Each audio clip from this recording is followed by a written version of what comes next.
Nikola Tesla के बारे में हल्का सा मैंने ब्रीफ बताया, ये बताया, थोड़ा बहुत बताया उसके बारे में। तो निकोल टेस्ला बेसिकली जो फादर ऑफ इलेक्ट्रिकल इंजीनियर था, उसका ड्रीम प्रोजेक्ट था ये टेस्ला टावर। ऑब्वियसली ये नहीं, उसका शेप अलग था, ऊपर से कुछ और सेमी सर्कल टाइप का, या ये कहो हेमिस्फेरिकल टाइप का शेप था, और नीचे से बहुत ज़्यादा केज टाइप का था, बट कंसेप्ट यही था। तो उसी को बनाया है छोटे लेवल पे हमने। इसके अंदर क्या है ना, एक बार ये क्या है, नॉर्मल अडेप्टर है जो इलेक्ट्रिसिटी के साथ कनेक्ट किया हुआ नॉर्मल एसी सप्लाई है फिलहाल यहाँ से। ठीक है, इसके अंदर फिर क्या करा हुआ है मैंने, तुम अगर देखोगे तो ये हमारे पास इसके अंदर ये जो है ये इलेक्ट्रोमैग्नेट है, सॉलिनॉइड कह रहे। सॉलिनॉइड समझ में आता है क्या होता था, जिस टाइम पे इंसुलेटेड कॉपर वायर को हमने सिर्फ लपेट दिया है ना, हमने एक ये जो प्लास्टिक है अंदर, प्लास्टिक की एक हमने क्या लिया, गत्ते टाइप की या प्लास्टिक टाइप की एक पाइप ली थी, और उसके ऊपर ये पूरी कॉइल की वाइंडिंग कर दी है। और इसी के साथ में एक सेकेंडरी एक और वाइंडिंग करी है, जो ये दिख रहा है, ये दिख रहा है, ये जो है इसके नंबर ऑफ टर्न्स बहुत कम है, इसके नंबर ऑफ टर्न्स एक्सेप्शनली बहुत ज़्यादा है इसके कंपैरिजन। दिख ही रहा है, ये बहुत पतला था, नंबर ऑफ टर्न्स बहुत ज़्यादा है इसके, जिनके 3 या 4 टर्न्स हैं। और इनके अंदर से एक को हमने नीचे की तरफ अगर देखोगे, ये हमने क्या लगाया हुआ, हीट सिंक। ये मेरे पास बेसिकली कंप्यूटर पड़ा होता था पुराना, उसके अंदर लगा हुआ था, और उसी का फ़ैन था ये। तो वो मैंने कूलिंग के लिए लगाया हुआ कि हीट डिसिपेशन का काम करेगा यहाँ से। और इसके अंदर हमारे पास जो ये है, यहाँ पे अंदर की तरफ रेक्टिफायर वगैरह है, वो तुम्हारे पार्ट अभी तुम्हारे सिलेबस में नहीं है, तो उसके लिए चिंता मत करो कि वो क्या है। मेन कहानी है कि इसके अंदर क्या किया, ये जो एक कॉयल है, इसके थ्रू हमने दूसरी कॉयल तक इलेक्ट्रिसिटी पहुंचाई, जैसे ट्रांसफार्मर में होता है, एक प्राइमरी वाइंडिंग होती है, एक सेकेंडरी वाइंडिंग होती है। और इसके थ्रू होने वाली इलेक्ट्रिसिटी को जब हम दूसरे में पहुंचाएंगे, नंबर ऑफ टर्न्स का डिफरेंस बहुत ज़्यादा है, तो एनर्जी बराबर ही जा रही है, दो एंड्स के बीच में बहुत ज़्यादा हाई पोटेंशियल डिफरेंस क्रिएट हो रहा है। और उसका एक तो एयर है आसपास, उसका एक पार्ट हमने नीचे रखा हुआ कनेक्ट करके, और एक है यहाँ पे। तो मतलब इस एंड और इसके बीच में आसपास हाई पोटेंशियल डिफरेंस क्रिएट हो रहा है। अब वो अगर हाई पोटेंशियल डिफरेंस क्रिएट होगा तो क्या होना चाहिए, तो जो एयर है वो आयनाइज हो जानी चाहिए। अब एयर आयनाइज हो जाएगी तो क्या होना चाहिए, एयर आयनाइज होकर ग्लो हो सकती है, लेकिन नॉर्मल एयर तो इतना जल्दी स्पार्क, बहुत ज़्यादा मतलब बहुत ही ज़्यादा एनर्जी देंगे तो वो स्पार्क प्रोड्यूस होगा। करके देखते हैं कि होगा क्या। मैं क्या कर रहा हूँ, ये कनेक्ट करा इसके साथ सप्लाई के लिए, और इसका मैंने ऑन किया यहाँ से। अब ये मैंने ऑन कर दिया यहाँ से, ठीक है। अब देखो ऑन किया है, अब मेरे पास इसको दिखाने के लिए एक पार्ट क्या है, एक चीज़ मैं दिखाता हूँ अभी। ये मेरे पास क्या है बच्चा, पेंसिल, नॉर्मल पेंसिल है। इसको मैं इसके क्लोज ला के दिखाता हूँ, देखो स्पार्क दिख रहा है, दिख रहा है ये स्पार्क। अगर मैं इसके पास हाथ लेके आता हूँ, वो दिख रहा है ना, और मेरी स्किन जल रही है, जनरली वो थोड़ा थोड़ा फील हो रहा है, यहाँ पे भी दिखा है ना, देख पा रहे हो। एक मैं काम करता हूँ, एक बार लाइट ऑफ करता हूँ, थोड़ा ज़्यादा बेटर दिखेगा यहाँ से, दिखा। तो ये हो क्यों रहा है, ये एग्जैक्टली क्या हो रहा है कि यहाँ की एयर इतनी ज़्यादा आयनाइज हो रखी है कि यहाँ पर हाई पोटेंशियल डिफरेंस क्रिएट हो रखा है। अब इसको प्रूव करने का एक और तरीका दिखाता हूँ। ये अगर इसके आसपास इतनी एयर आयनाइज हो रखी है, तुम्हें पता है बल्ब का मैंने थोड़े दिन पहले भी बताया था, बल्ब या ट्यूबलाइट कैसे काम करती है।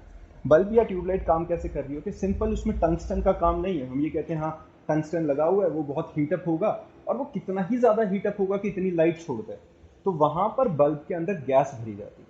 वो जो गैस है उस हीटिंग इफेक्ट से साथ में आयनाइज होगी, आयनाइज होगी तो वो ग्लो करती है, तभी इतनी रोशनी फैलती है। वरना मैं एक नॉर्मल टंगस्टन वायर को अगर यहाँ जितना मर्जी हीट करूँगा, इतना ग्लो नहीं करेगा कि इतनी ज़्यादा रोशनी फैला पाएगा।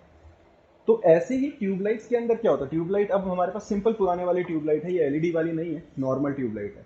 ये खराब है, अगर मैं इसको उसमें लगा के भी देखूँ, इस साइडों से देख सकते हो थोड़ी थोड़ी ब्लैक हो रखी है, खराब हो रखी थी। तो नॉर्मल सप्लाई से तो नहीं जल रही है, लेकिन खराब मेनली क्या होते हैं, ये टर्मिनल्स खराब हो जाते हैं। अगर यहाँ पर इन टर्मिनल के थ्रू भी हम पोटेंशियल डिफरेंस क्रिएट करके एयर, अंदर की एयर को आयनाइज करते, और वो फिर ग्लो करती है। मैं यहाँ पर क्या बोल रहा हूँ कि इसकी वजह से यहाँ आसपास का एरिया आयनाइज हाई पोटेंशियल पे है, तो ये अगर मैं इसके पास लाऊं तो ये जलनी चाहिए, देखते हैं अभी। ठीक है,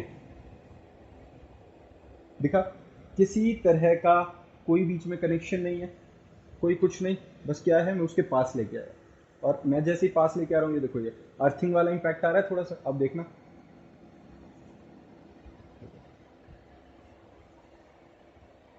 ये चार्ज मेरे साथ साथ में ऊपर है, ये पूरा।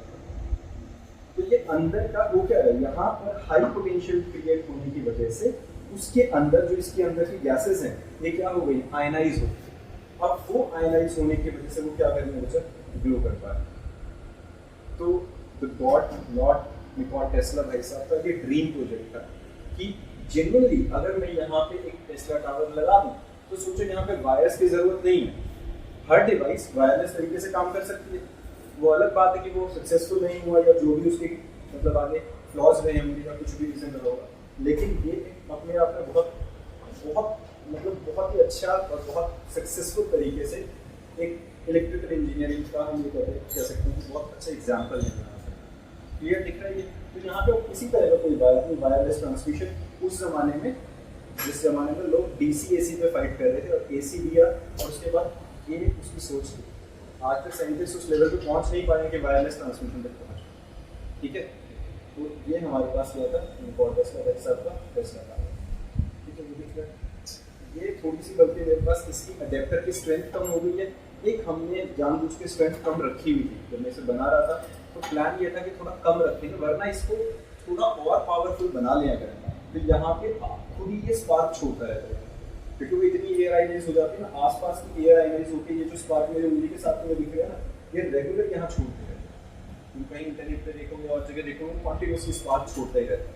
जो टेस्ला ने बनाया निकोला टेस्ला, वो बिल्डिंग जितना बड़ा था, बहुत बड़ा, उतना बड़ा था, तो वहाँ आसपास स्पार्क की इतनी ही हाई पोटेंशियल छोड़ता हो, सोच के देखो। जमीन के अंदर बल्ब रखे हैं, कहीं पे कुछ भी रखा हुआ है, और जहाँ पर भी इस टाइप का जो आयनाइज होकर ग्लो कर सके, सब फ्री में चल रहा है, कोई वायरिंग की जरूरत। समझ में आया? अब इसमें हमारे कैपेसिटर का क्या रोल था कि वो जो ये वाला इसके बीच में हाई पोटेंशियल क्रिएट हुई है, तो ये बीच का जो डाइलेक्ट्रिक है, यहाँ पर डाइलेक्ट्रिक क्या होता है, डाइलेक्ट्रिक होता है इंसुलेटर। इंसुलेटर क्या होता है बेटा जी?